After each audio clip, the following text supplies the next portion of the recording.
Gen 2 KTM ADVs అయితే launch అయ్యాయి. నా దగ్గర Gen 1 ఉంది.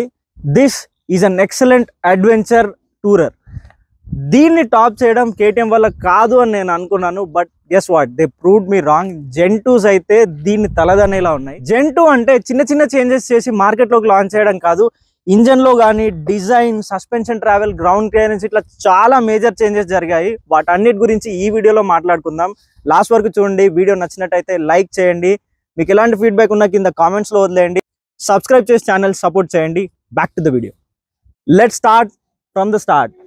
ఫ్రంట్ సైడ్లో చూసుకున్నట్టయితే ఇప్పుడు ఇది ఒక stand alone head light setup లాగా ఉంది కదా. Gen 2లో మాత్రం ఇది నారోగా ఉండి ఇది ట్యాంక్ ఫేరింగ్లో కలిసిపోతుంది.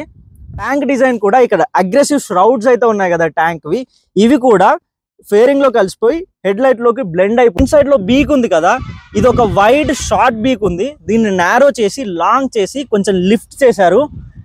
ఒక ర్యాలీ ఇన్స్పైర్డ్ బైక్ లాగా అయితే ఉంది. ఫ్రంట్ సైడ్లో KTM ADV Gen 1 we have 19-inch wheel. ఇప్పుడు దీన్ని 21-inch వీల్కి అప్గ్రేడ్ చేశారు.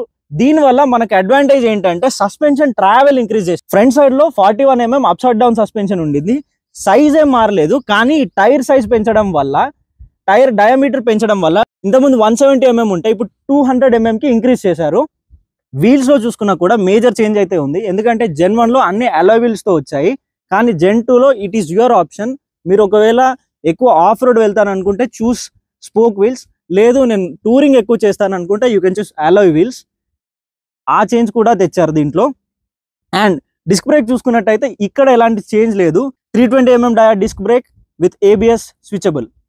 సో ట్యాంక్ ష్రౌడ్స్ గురించి ఇందాక చెప్పాను కదా, ఇది ఫ్రంట్ హెడ్ లైట్కి బ్లెండ్ ఇన్ అవుతుంది, కానీ ట్యాంక్ కెపాసిటీ అయితే అసలు మారలేదు. ఇప్పుడు కూడా ఇది 14.5 లీటర్ కెపాసిటీతోనే వస్తుంది. Considering it is a 399cc engine, ఎక్కువ ఫ్యూయల్ కన్జంప్షన్ అయితే ఉంటుంది. So distance from fuel filling to fuel filling అనేది తగ్గిపోతుంది. దీని డైరెక్ట్ రైవల్ అయిన హిమాలయన్ దీనికన్నా ఎక్కువ ఫ్యూయల్ కెపాసిటీతో వస్తుంది. It gives that an advantage. Gen 2కి ఎలాగో అప్గ్రేడ్ చేస్తున్నారు కాబట్టి ఈ ఫ్యూయల్ కెపాసిటీ ఇంక్రీజ్ చేసి ఉంటే బాగుండేది, but it's okay. 14.5 litres is a respectable number. And silencer ఉంది కదా, ఇప్పుడైతే నార్మల్ సైలెన్సర్ ఉండింది, దీన్ని అండర్ బెల్లింగ్ మూవ్ చేశారు. దీనివల్ల కొంచెం వెయిట్ అయితే రెడ్యూస్ అవుతుంది. పిలియన్ ట్రావెల్ కంఫర్ట్ కూడా పెరుగుతుంది. And since we are talking about pillion comfort, ఇప్పుడు ఇది స్ప్లిట్ సీట్తో వస్తుంది కదా, ఈ బంపీ స్ప్లిట్ సీట్, దీన్ని మొత్తం మెర్జ్ చేసి ఒక సింగిల్ సీట్ ఇస్తున్నారు. It is also inspired from rally kits. ఇది ఇప్పుడు ఒక నార్మల్ ADV లాగా ఉంది కదా, దీన్ని కూడా మాడిఫై చేసి ఒక ర్యాలీ ఇన్స్పైర్డ్ బైక్ లాగా మాడిఫై చేశారు. బ్యాక్ సైడ్లో ఎలాంటి చేంజ్ లేదు. ఇది ఇంకా 17-inch వీల్తో వస్తుంది. అండ్ డిస్క్ బ్రేక్ చూసుకున్నట్టయితే ఇంతకుముందు 230 mm డిస్క్ బ్రేక్ వచ్చింది, 10 mm ఇంక్రీజ్ చేశారు, 240 mm నౌ. ఇంతకుముందు బ్రేక్ పర్ఫార్మెన్స్ అనేది యాక్చువల్లీ ఆసమ్గా ఉండింది, 10 mm పెరిగింది కాబట్టి just slight increase in breaking, always a better thing. ఇక్కడ చూసుకున్నట్టయితే మోనోషాక్ ఉండింది. ఈ మోనోషాక్ Gen 1, మీరు ఇప్పుడు చూసుకున్న బైక్ Gen 1 కాబట్టి దీనికి 177 mm ట్రావెల్ ఉండింది. ఇప్పుడైతే దీన్ని 205 mm చేశారు. Good thing, great work. Gen 1 always had great mirrors, but దీన్ని రౌండ్ షేప్ చేసి Gen 2లో తీసుకొస్తున్నారు. That's all about the looks. ఇప్పుడు మనం core of the motor cycle engine గురించి మాట్లాడుకుందాం. ఏ బైక్ అయినా హార్ట్ ఇంజనే కాబట్టి మన బైక్లో ఇంజన్ బాగుండడం అనేది చాలా important. And KTM is always known for their engines, powerful and aggressive performance.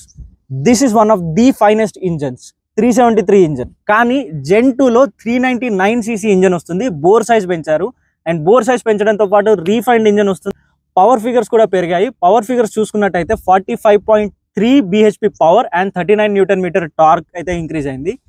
ఈ ఇంక్రీజ్ అనేది కొత్త సిలిండర్ హెడ్ వల్ల వచ్చిందని వాళ్ళు క్లెయిమ్ చేస్తున్నారు. అండ్ ఇంకొక మేజర్ అడ్వాంటేజ్ ఈ సిలిండర్ హెడ్ వల్ల ఏంటి అంటే లో ఎండ్ టార్క్ అయితే ఇంప్రూవ్ అవుతుంది.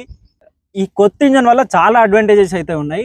లాస్ట్ జనరేషన్తో పోలిస్తే పవర్ పెరిగింది, టార్క్ పెరిగింది, అండ్ కొత్త సిలిండర్ హెడ్ వల్ల లో ఎండ్ టార్క్ కూడా పెరుగుతుందని వాళ్ళైతే క్లెయిమ్ చేస్తున్నారు. ఎందుకంటే ఇంతకుముందున్న Gen 1 ADVలో అదే మేజర్ కంప్లైంట్ ఉంది చాలా కస్టమర్స్ది, లో ఎండ్ టార్క్ లేకపోవడం. ఈ జనరేషన్ ADVతో అది కూడా వాళ్ళు అడ్రస్ చేస్తున్నారంటే ఇట్స్ వెరీ గ్రేట్ డిసిషన్. వాళ్ళు కస్టమర్ ఫీడ్బ్యాక్ విని దాన్ని అడ్రస్ చేశారు. ఈ Gen 1 బైక్ అనేది ఒక liquid cooled single cylinder engine. Gen 2 కూడా సింగిల్ సిలిండర్ లిక్విడ్ కూల్డ్ ఇంజనే. రేడియేటర్ పొజిషన్ కూడా ఏం మారట్లేదు. Gen 1లో సీట్ హైట్ చూసుకున్నట్టయితే 855 mm, దాన్ని Gen 2లో 830 mm అయితే వాళ్ళు రెడ్యూస్ చేశారు. అండ్ 855 mm అనేది షార్ట్ రైడర్స్కి, నేను 5'6" ఉంటాను, నాకైతే కొంచెం యాక్సెసిబుల్గా ఉండేది కాదు. I had to learn riding. కానీ జెన్ 2 అనేది ఎక్కువ రేంజ్ ఆఫ్ రైడర్స్కి యాక్సెసిబుల్గా ఉంటుంది. అండ్ గ్రౌండ్ క్లియరెన్స్ చూసుకున్నట్టయితే ఇంతకుముందు 200 mm ఉండింది, ఇప్పుడు 227 mm కి దాన్ని ఇంక్రీజ్ చేశారు. ఇండియాలోని మిడ్ డిస్ప్లేస్మెంట్ ADV బైక్స్ లో ఫస్ట్ టైం క్రూజ్ కంట్రోల్ అయితే యాడ్ చేశారు ఈ బైక్. రైడింగ్ మోడ్స్ కూడా ఇంతకు ముందు 2 ఉండేవి, ఆఫ్ రోడ్, రోడ్. బట్ ఇప్పుడు కొత్తగా రెయిన్ మోడ్ కూడా యాడ్ చేశారు. ఈ బైక్ లో ఎలక్ట్రానిక్ ఫీచర్స్ చూసుకున్నట్టయితే 2 ABS స్విచబుల్, ట్రాక్షన్ కంట్రోల్ ఉంది, కార్నరింగ్ ABS ఉంది, హై లెవెల్ అడ్జస్టబుల్ లీవర్స్ అయితే ఉన్నాయి. అండ్ క్విక్ షిఫ్టర్ ఉండింది జెన్ 1 లో. జెన్ 2 లో మట్టుకు దాన్ని క్విక్ షిఫ్టర్ ప్లస్ చేశారు. ట్రాన్స్మిషన్ అప్ అండ్ డౌన్ రెండు కూడా స్మూత్ గా ఉంటాయి. 5 inch TFT తో వస్తుంది. మీరు KTM యాప్ ద్వారా దాన్ని ఫోన్ కనెక్ట్ చేసుకోవచ్చు. SMS కాల్ అలర్ట్స్ ఉంటాయి, టర్న్ బై టర్న్ నావిగేషన్ ఉంటుంది. అండ్ ఇక్కడ ఉన్న మెన్యూ బటన్స్ తో దాన్ని ఆపరేట్ చేయొచ్చు. సెట్ బటన్ తో మీరు మెన్యూలో అయితే లాంచ్ చేయొచ్చు. రైడ్ మోడ్స్ చూసుకున్నట్టయితే ఇక్కడ స్ట్రీట్, ఆఫ్ రోడ్ రెండు ఉన్నాయి కదా, ఇక్కడ కొత్త రెయిన్ మోడ్ అయితే ఆన్ చేశారు. KTM 390 ADV అనేది ఆల్రెడీ ఎక్సలెంట్ మెషిన్. దీనికి జెన్ 2 రిలీజ్ చేస్తున్నారంటే నాకు ఎక్స్పెక్టేషన్స్ అయితే చాలా ఉండినాయి. అన్ని ఎక్స్పెక్టేషన్స్ ని మీట్ అవడమే కాదు, కొంచెం అబోవ్ ఎక్స్పెక్టేషన్స్ కూడా వెళ్ళిందని చెప్పాలి. ఈ జెన్ 2 తో పవర్ అయితే పెరిగింది అండ్ లో అండ్ టార్క్ కూడా ఇంక్రీజ్ అయింది. అండ్ సీటింగ్ ఎర్గనామిక్స్ కూడా సింగిల్ సీట్ వల్ల ఇంప్రూవ్ అవుతున్నాయి. అండ్ డిజైన్ కూడా చాలా రీఫ్రెషింగ్ గా ఉంది. నాకైతే జెన్ 2 ADV చాలా నచ్చింది. I'm waiting for it. నాకైతే జెన్ 2 ADV అయితే చాలా బాగా నచ్చింది. That is it for the video. మీకు నచ్చినట్టయితే లైక్ చేయండి. మీకు ఎలాంటి ఫీడ్బ్యాక్ ఉన్నా కింద కమెంట్ చేయండి. మీరు ఈ జెన్ 2 ADVని పర్చేస్ చేస్తారా కింద కమెంట్స్లో చెప్పండి. Subscribe to the channel. Bye bye.